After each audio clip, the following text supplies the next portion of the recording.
Voici une très bonne question. Est-ce qu'on peut lire la Bible chaque jour de notre vie et toujours apprendre du nouveau? Dieu va nous donner la réponse bien claire aujourd'hui à l'émission À travers la Bible.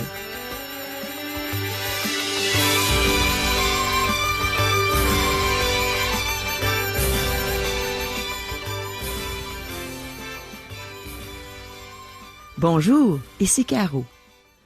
Se pourrait-il que les questions suivantes soient vos questions concernant la Bible? Les voici. Y a-t-il plusieurs façons d'étudier la Bible? Devrions-nous lire la Bible chaque jour? Devrions-nous relire les textes qu'on a déjà lus? Est-ce qu'on peut étudier la Bible par thème? Est-ce que c'est vrai que la Bible contient des livres? Est-ce que la Bible vient des hommes ou de Dieu? Comment pouvons-nous connaître la vraie valeur de la Bible? Est-il bon de l'étudier chapitre par chapitre? Demeurez à l'écoute. Le pasteur Régent Joly est ici pour nous enseigner principalement aujourd'hui comment on doit s'y prendre quand on entreprend d'étudier la Bible. Mais premièrement, prions. Mon Dieu, on a même besoin que tu nous apprennes comment apprendre. Aujourd'hui, c'est ce qu'on te demande. Apprends-nous comment étudier ton merveilleux livre, ta parole, la Bible. On s'attend à toi, Seigneur. Instruis-nous. Amen. À toi, Régent. Merci, Caro. Chers amis, aujourd'hui, nous allons avoir une émission un peu plus technique. C'est-à-dire, nous allons apprendre ensemble à prendre des habitudes de lire et d'étudier la Bible à chaque jour. Habituer notre esprit à rencontrer celui de Dieu. Passer et repasser les textes afin que notre vie en soit gravée. On peut étudier la parole de Dieu de différentes manières. Par thème, exemple, c'est ce que nous allons regarder ensemble aujourd'hui. La famille, la louange, la foi, la prière. Ou bien par chapitre, la méthode que nous allons utiliser dans ces émissions. Nous allons regarder livre par livre, chapitre par chapitre, verset par verset, étudier la Bible en tant que parole de Dieu. L'étudier à sa juste valeur. Voilà le contenu de cette émission. Oui, chers amis, la Bible n'est pas seulement un livre à admirer de loin et auquel nous avons la confiance qu'elle soit la parole de Dieu aux hommes. Dieu a inspiré, préservé, transmis sa parole afin que nous puissions l'apprécier personnellement. Dieu nous l'a laissée pour qu'à travers elle, nous le connaissions, lui et son Fils Jésus, que nous l'aimions de tout notre cœur et que nous le servions de toutes nos forces. Ainsi, il n'est pas suffisant d'avoir considéré la nature de la Bible. Nous nous devons maintenant de considérer comment s'en nourrir, comment la comprendre et comment l'interpréter, pour que la Bible atteigne son objectif. Le prophète Jérémie, chapitre 15, verset 16, je cite, « J'ai recueilli tes paroles, et je les ai dévorées. Tes paroles ont fait la joie et l'allégresse de mon cœur, car ton nom est invoqué sur moi, Éternel, Dieu des armées. » Comment approcher la Bible? On n'approche pas la Bible comme on approcherait tout autre livre, parce que la Bible est unique et spéciale. La Bible s'adresse personnellement à nous. Elle nous demande de répondre à ses appels et a le pouvoir de condamner l'incrédule, comme de transformer le croyant à l'image de son auteur, c'est-à-dire Dieu. Dans le livre qui nous est révélé, dans l'Apocalypse chapitre 1er verset 3, nous lisons « Heureux celui qui lit et ceux qui entendent les paroles de la prophétie et qui gardent les choses qui y sont écrites. » Approchez la Bible en reconnaissant son autorité. La Bible est le message de Dieu pour nous. À travers elle, c'est Dieu qui nous parle pour notre bien, pour sa gloire. « Si vous demeurez dans ma parole, dit Dieu, vous êtes vraiment mes disciples. Vous connaîtrez la vérité et la vérité vous affranchira. » Un texte que nous pouvons lire dans l'Évangile selon Jean, chapitre 8, versets 31 et 32. La Bible possède le pouvoir suprême de déterminer notre foi et notre conduite. Habituez votre esprit à prendre du temps, chaque jour, à l'étude de la parole de Dieu. C'est une résolution facile à prendre et pas trop difficile à garder. Nous en savons quelque chose, hein? Mais faisons-le en toute sincérité. C'est une des résolutions les plus fructueuses que chaque chrétien n'ait jamais prises. La décision de cette résolution et sa tenue fidèle ont été le tournant essentiel de plus d'une vie, entre autres de celui qui vous parle. Plus d'une vie stérile et insatisfaite est devenue riche et utile lors de l'introduction dans cette vie d'une étude régulière, persévérante et journalière de la Bible. Cette étude peut ne pas être très intéressante au départ.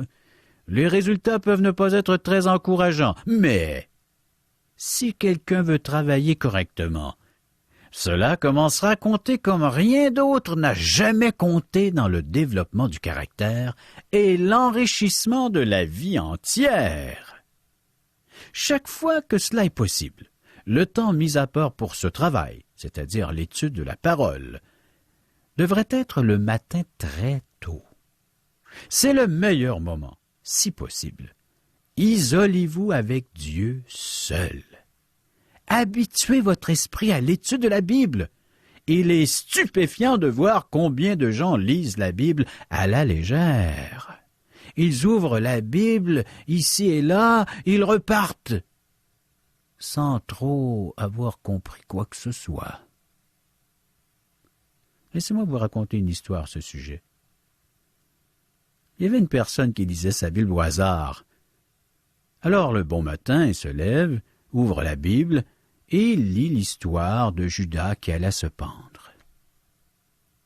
Le lendemain matin, ouvre la Bible au hasard et il tombe sur le texte « Et toi, va et fais de même ». Quel message! Vous croyez que Dieu lui a dit d'aller se pendre comme la veille avec Judas? Mais voyons donc! Il ne faut pas lire la Bible au hasard, mais l'étudier, livre par livre, texte par texte.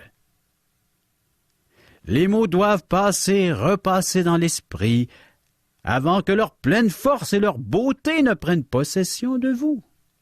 Il faut regarder longtemps les œuvres d'art pour apprécier leur beauté et comprendre leur signification. De même, il faut regarder longtemps les grands versets de la Bible pour en apprécier la beauté et en comprendre la signification. Quand vous lisez un verset dans la Bible, demandez-vous, que signifie-t-il pour moi? Et ne le quittez pas jusqu'à être sûr de sa signification pour le présent. Vous pourrez y revenir plus tard et découvrir qu'il vous apporte encore plus. S'il y a quelques mots importants dans le verset, pesez-les. Cherchez d'autres passages où ils sont utilisés et essayez d'obtenir leur pleine signification.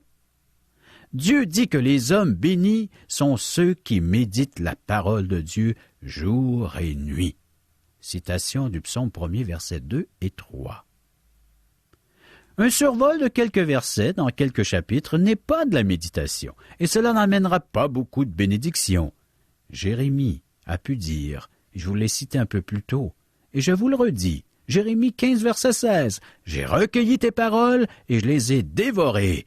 Tes paroles ont fait la joie et l'allégresse de mon cœur. » Rien n'est plus important que de mâcher quand nous mangeons. Si quelqu'un ne mâche pas correctement ses aliments, il risque fort d'avoir de sérieux problèmes de digestion. Ne laissez personne mâcher votre nourriture spirituelle à votre place. Insistez pour le faire vous-même. Chacun peut être un étudiant qui élève son esprit. Oh, c'est difficile au début, mais cela deviendra vite facile. J'ai vu des esprits très émoussés devenir très aiguisés en se présentant fermement à la meule à aiguiser. Prenez les différents sujets traités dans la Bible, un par un. Circulez à travers la Bible, trouvez ce qu'elle a à nous dire sur ces sujets. Il peut être important de savoir ce que les grands hommes ont à dire sur les sujets. Mais ce qui est encore beaucoup plus important, c'est de savoir ce que Dieu en pense. Chers amis, la méthode d'étude de la Bible par thème est la plus simple, la plus fascinante et celle qui apporte les meilleurs résultats dans l'immédiat. Ce n'est pas la seule méthode d'étude de la Bible, et celui qui suivait exclusivement cette méthode manquerait de nombreuses bénédictions que Dieu a pour lui dans la Bible. Mais c'est une méthode d'étude très intéressante et très fructueuse. Elle permet de remplir à fond les esprits sur chaque sujet étudié. C'est la manière de maîtriser chaque sujet et d'en être rempli. Allez à travers la Bible et voyez ce qu'elle a à dire sur ce sujet. Ceci est facile à réaliser. Il y a un bon nombre de sujets à étudier dans la parole de Dieu. Au sujet de la prière, au sujet de Dieu, au sujet de Jésus, le Saint-Esprit, la famille, les enfants, les parents. Ce sont des sujets que la Bible aborde. Vous savez, chers amis, la Bible est riche en thèmes. On pourrait également étudier la joie, le jugement, la vie, la paix, la perfection, la persécution, tout ce que l'être humain peut vivre dans son quotidien. La Bible en parle. Une autre façon d'approcher la Bible, ou de l'étudier, c'est par livre ou par chapitre. Cette méthode d'étude de la Bible est à la portée de tous. 15 minutes ou plus par jour à accorder à l'étude de la Bible. Il faudra toutefois plus d'une journée pour l'étude d'un chapitre si l'on ne consacre que 15 minutes à cet ouvrage quotidien. Nous allons y consacrer 5 ans. Pendant les 5 prochaines années, nous allons étudier la Bible de cette façon. Livre par livre, chapitre par chapitre, verset par verset. Que de découvertes! Nous allons lire la parole de Dieu en tant que parole de Dieu, c'est-à-dire en nous plaçant sous son autorité. Oui, chers amis, Dieu est le Créateur et nous sommes sa création.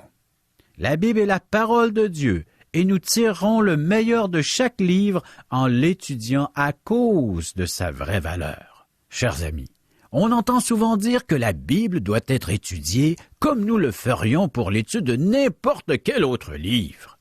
Ce principe contient une vérité, mais aussi une grande erreur. Je m'explique. C'est vrai que la Bible est un livre comme les autres, avec les mêmes règles de grammaire, la même construction littéraire ou interprétation comme l'on peut en trouver dans d'autres livres. Mais la Bible est un livre absolument unique. C'est pourquoi aucun autre livre n'est la parole de Dieu. Ceci peut être aisément prouvé à n'importe quel homme ayant de la franchise. La Bible n'a pas alors à être étudiée comme le serait un autre livre, mais comme étant la parole de Dieu.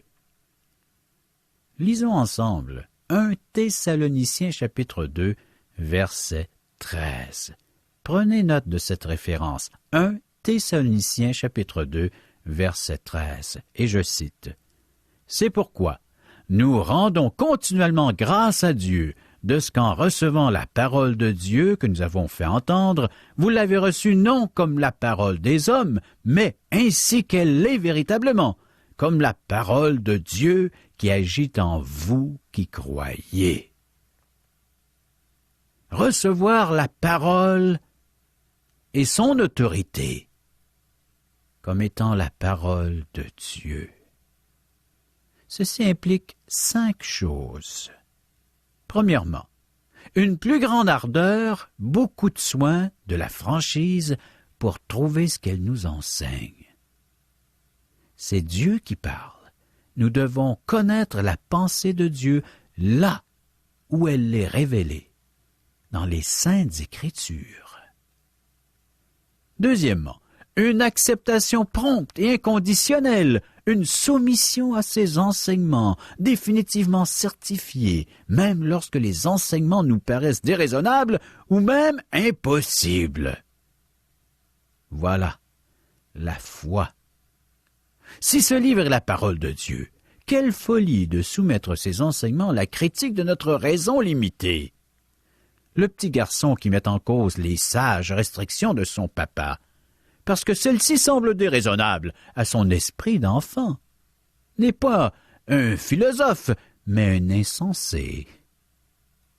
Lorsque nous serons convaincus une fois pour toutes que la Bible est la parole de Dieu, ces enseignements clairs mettront fin à toute controverse ou même discussion.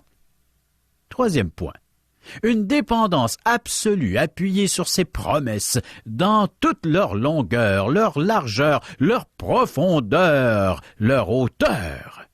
Celui qui étudie la Bible comme étant la parole de Dieu dira de chaque promesse, aussi grande soit-elle. Dieu, qui ne peut mentir, a promis ceci. Cette promesse, je la revendique pour moi-même. Et vous? Lorsque vous découvrirez ces promesses, vous pourrez vous aussi les revendiquer pour vous-même, vous les approprier personnellement. Chers amis, laissez-moi vous donner un truc. Marquez les promesses que vous vous êtes ainsi appropriées.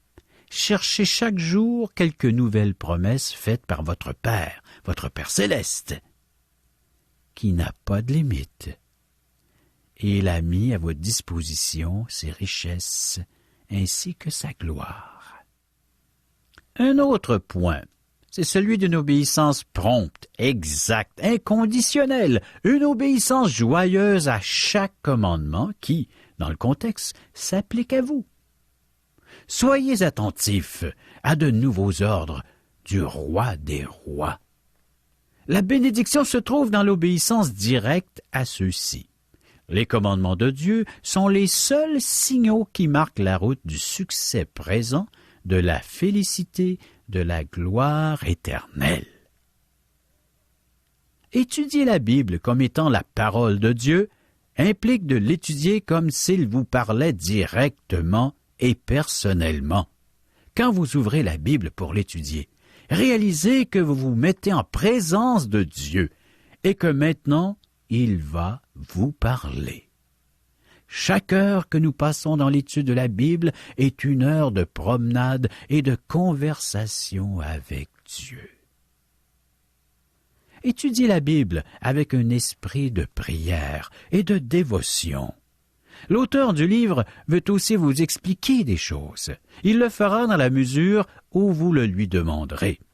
Celui qui prie avec ardeur et avec foi, comme la prière du psalmiste, nous retrouvons dans le psaume 119, verset 13, et je cite, « Ouvre mes yeux pour que je contemple les merveilles de ta loi. » Bien, celui qui agit de la sorte aura les yeux ouverts pour voir les beautés et les merveilles de la parole, comme il ne l'avait jamais imaginé auparavant.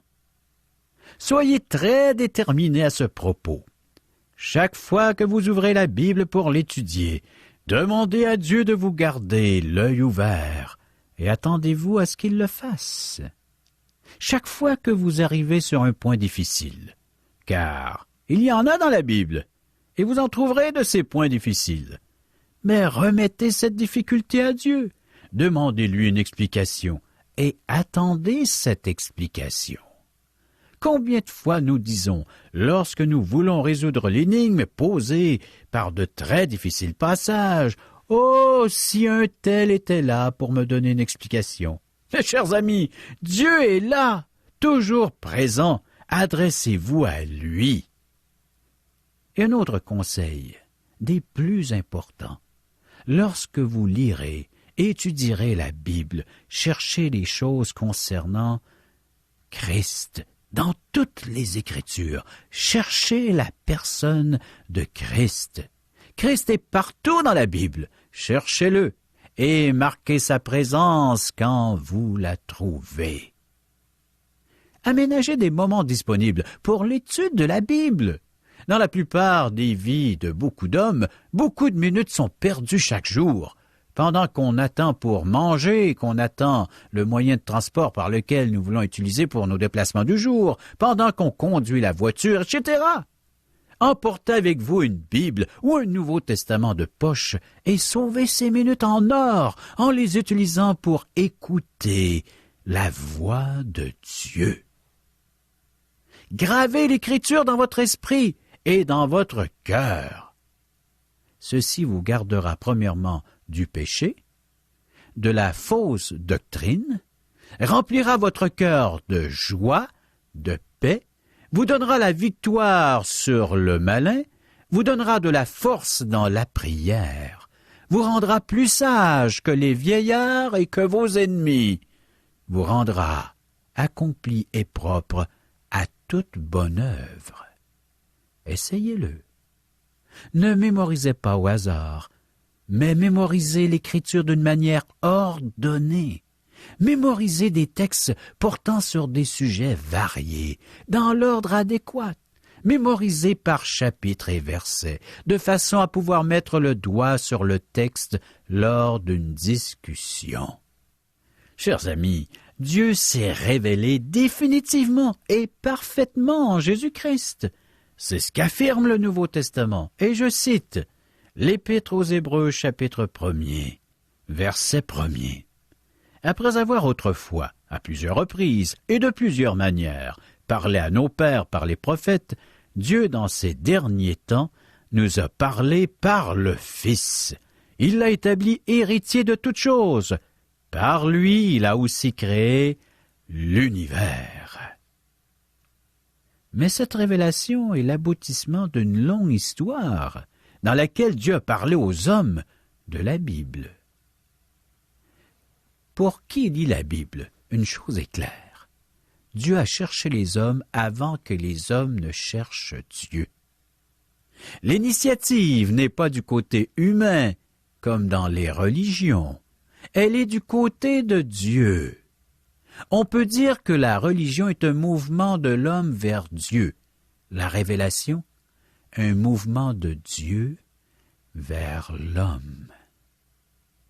La Bible nous montre un Dieu qui veut entrer en relation avec les hommes, non pas pour leur donner une connaissance abstraite de sa personne, mais pour leur donner son amour, pour les faire vivre.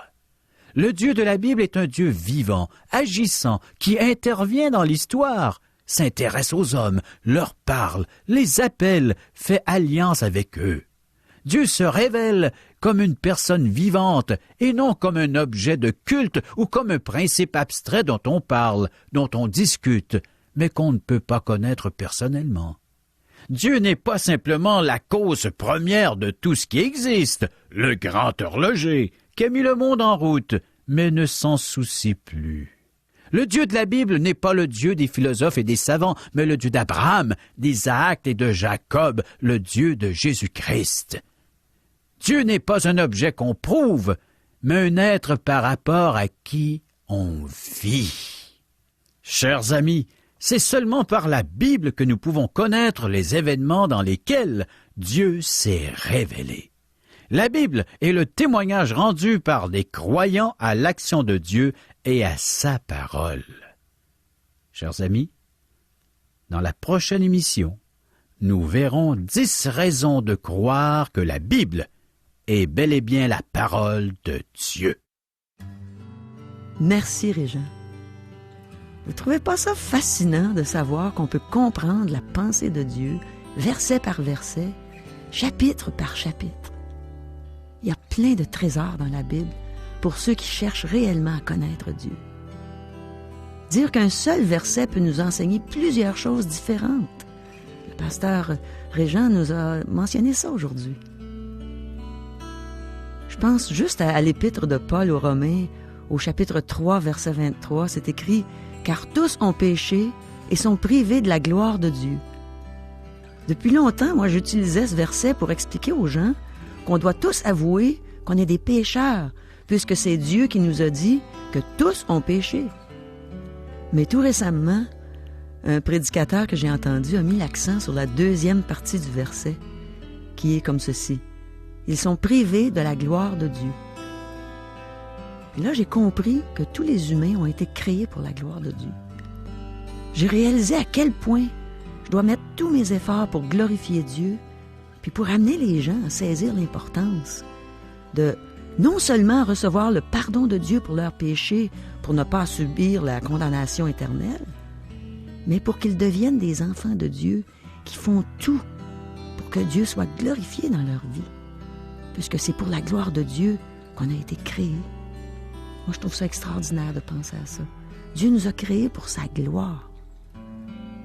Maintenant, pour ce qui est de lire la Bible chaque jour de notre vie et toujours apprendre du nouveau, je peux vous assurer que c'est vrai. Parce que depuis 1977, je lis la Bible à chaque jour et Dieu nourrit mon âme selon les besoins que j'ai au moment où je la lis. La parole de Dieu est vivante. Puis parfois, il m'arrive de lire un passage qui ne me touche pas particulièrement au moment où je le lis. Mais quelques jours ou même quelques mois plus tard, une situation survient qui me rappelle ce verset et il devient soudain d'une grande utilité pour moi. Je vais vous donner un exemple. Un jour où tout va bien dans ma vie spirituelle, dans mes relations avec les gens de mon entourage, dans mes finances, dans ma santé, je me mets à lire la Bible. Puis j'arrive dans l'Épître de Paul aux Philippiens au chapitre 4, verset 6. Là, c'est écrit « Ne vous inquiétez de rien, mais en toute chose, faites connaître vos besoins à Dieu par des prières et des supplications avec des actions de grâce. Et la paix de Dieu, qui surpasse toute intelligence, gardera vos cœurs et vos pensées en Jésus-Christ. » Bon, je trouve que c'est bien, ce que l'apôtre Paul dit là. Puis ça s'arrête là. Quelque temps après, dans une même semaine, une personne que j'aime me fait de la peine. En plus, j'ai des problèmes financiers, puis je suis cloué au lit avec de la fièvre. Bon, j'ai une grosse grippe, puis j'ai de la fièvre. Soudain, je me rappelle de ce fameux verset qui dit « Ne vous inquiétez de rien. En toute chose, faites connaître vos besoins à Dieu par des prières, des supplications. » Alors là, je me mets à prier. Je me mets même à prier pour la personne qui me fait de la peine, prier pour que Dieu me guérisse parce que je fais de la fièvre. Puis il dit avec des actions de grâce. Là, je me mets à être rempli de reconnaissance envers Dieu, même sur mon lit. Puis je me sens bien. Puis la paix de Dieu qui surpasse toute intelligence, elle garde mon cœur, mes pensées en Jésus-Christ. Puis je me sens bien malgré la maladie, malgré les problèmes financiers. La parole de Dieu est vivante, puis elle me fait du bien. Alors je vois l'importance de la lire, même s'il y a certains moments où je saisis pas exactement ce que Dieu veut me dire. Il y a un moment où j'en ai besoin et la parole de Dieu me fait du bien. Et la parole de Dieu veut te faire du bien. Alors, je t'encourage à l'ouvrir, à la lire chaque jour. Tu vas découvrir des trésors inépuisables pour ta vie. Laisse Dieu parler à ton cœur. Vous avez des commentaires? Des questions? Vous aimeriez savoir ce que la Bible a à dire sur tel ou tel sujet? Écrivez-nous. Vous pouvez recevoir par le fait même des cours bibliques que nous offrons tout à fait gratuitement, ainsi que des invitations à assister à l'un de nos merveilleux déjeuners de l'espoir, offerts à la grandeur du Québec, où vous pourrez entendre des témoignages de vie transformées par le message de la Bible. Pour en connaître les dates et les endroits où auront lieu ces déjeuners, pour nous rejoindre, un des membres de l'équipe d'Aujourd'hui l'Espoir est disponible à recevoir vos commentaires. Vous composez le numéro de téléphone suivant, 1-877-l'Espoir, 1-877-l'Espoir, ou via notre site Internet www.espoir.ca, ou bien vous nous écrivez à Aujourd'hui l'Espoir, 6640, 3e Avenue Ouest, Charlebourg, Québec, le code G1H 6H4. Ici, Régent Joly qui vous dit à demain.